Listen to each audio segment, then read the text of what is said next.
ग्रामविकास मंत्री जयकुमार गोरेंवर अश्लील फोटो प्रकरणी आरोप करणाऱ्या महिलेच्या प्रकरणाला आता वेगळंच वळण लागलंय।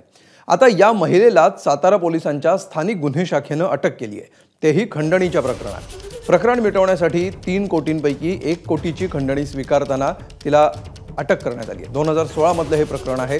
जयकुमार गोरेंनी अश्लील फोटो पाठवल्याचे आरोप संबंधित महिलेने केले होते। या प्रकरणी कोर्टाने गोरेंची निर्दोष सुटका केली होती, पण अधिवेशनाच्या तोंडावर महिलेने पुन्हा एकदा गोरेंवर आरोप केल्यामुळे खळबळ उडाली। याच प्रकरणात शिवसेना शिंदे गटाचे उपजिल्हा प्रमुख अनिल सुभेदार यांनाही दहिवडी पोलिसांनी अटक केली आहे।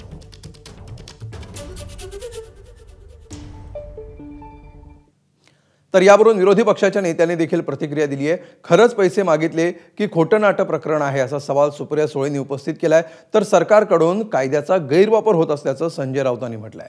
रोहित पवारांनी देखील यावर भाष्य केलंय। 1 कोटी रुपये त्या महिलेला दिले, 1 कोटी रुपये कॅश देणाऱ्याकडे आलेच कुठे? ह्याच देशाने, ह्याच सरकारने, ह्याच डबल इंजिन सरकारने नोटबंदी केली ना।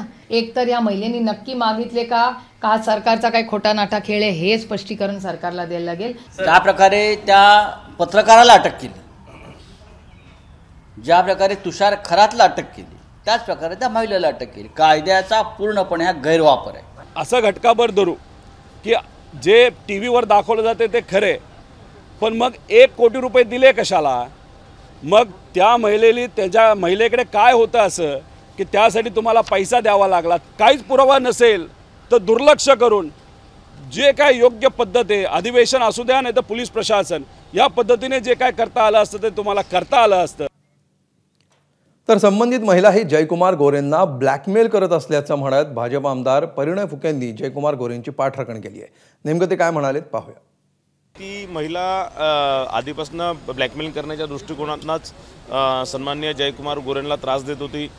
त्या प्रकारचं काही नसताना तिने एक फार मोठा चित्र निर्माण करण्याचा प्रयत्न केला आणि आज त्या महिलेचं पितळ उघडा पडलेलं आहे।